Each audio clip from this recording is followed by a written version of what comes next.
Nasal drop নাক বন্ধ হলে দেবেন না, কারণ ন্যাজাল ড্রপ যেটা দেওয়া হয় ওখানে অক্সিমেটাজোলিন, জাইলোমেটাজোলিন বলে দুটি কেমিক্যাল থাকে। আচ্ছা, এটা বেসিক্যালি নার্ভের উপর কাজ করে।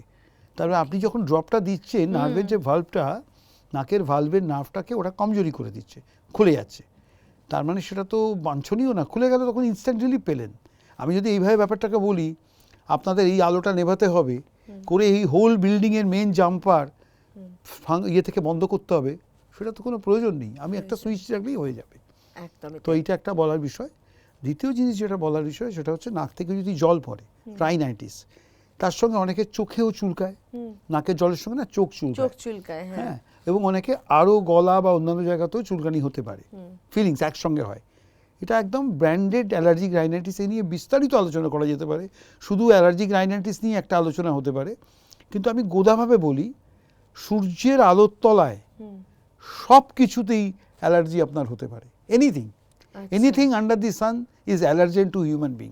আপনার জন্য একটা, আমার জন্য একটা, ওনার জন্য একটা, ডিফারেন্ট মানুষ, ডিফারেন্ট, তাদের ইমিউনিটি ডিফারেন্ট, ইনক্লুডিং সান ইটসেলফ, সূর্যের আলো।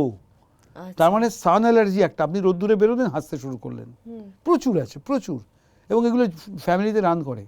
একদম সান অ্যালার্জি, তখন তাকে কি বলা হয়, আপনি রোদ্দুরে একটু কম বেরোবেন। একদম, বা বেরোলেও প্রপার প্রোটেকশন নিয়ে। আগে যে যে চিকিৎসা করা হতো সেটা পদ্ধতিতে বেসিক্যালি, বা এখনও করা হয় সেইভাবেই।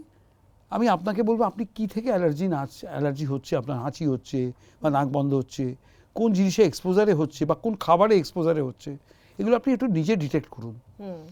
এটা অনেক ক্ষেত্রেই পেশেন্ট নিজে খানিকটা বলে দিতে পারে যে আমার এতে হচ্ছে। বিছানার ধুলো, ধুলো দু প্রকার, একটা হচ্ছে রাস্তার ধুলো, একটা হচ্ছে বিছানা ঝাড়ার ধুলো, বা একটা চাদর যখন উড়াই তখন তার থেকে খুব দেখবেন কণা বেরোয়, হাউস ডাস্ট, ওতে মাইট থাকে, হ্যাঁ, ওটা সাংঘাতিক অ্যালার্জেন।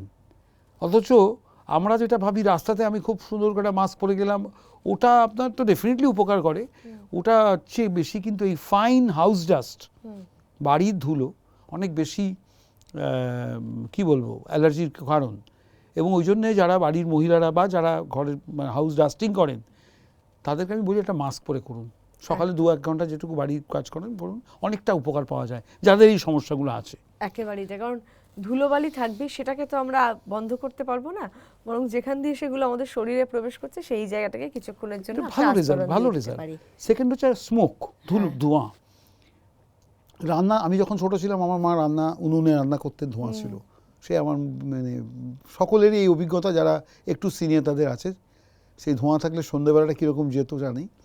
এখন সেটা নেই, কিন্তু পলিউশন আছে, পলিউশন তখন ছিল না।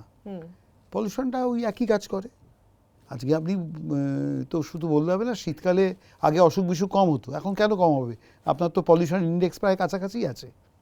আপনি দিল্লিতে হয়তো হাইয়েস্ট, কলকাতাও খুব একটা পিছিয়ে নেই, কিন্তু তুলনামূলক বলবো যারা একটু আউটসাইড থাকেন এখনো পরিষ্কার আকাশ দেখতে পান, তারা দেখতে পান, শুদ্ধ বাতাসটা তুলনামূলক আর পলিউশন সব জায়গায় হচ্ছে, কিন্তু এখানে তফাৎটা বোঝা যায়, অবশ্যই।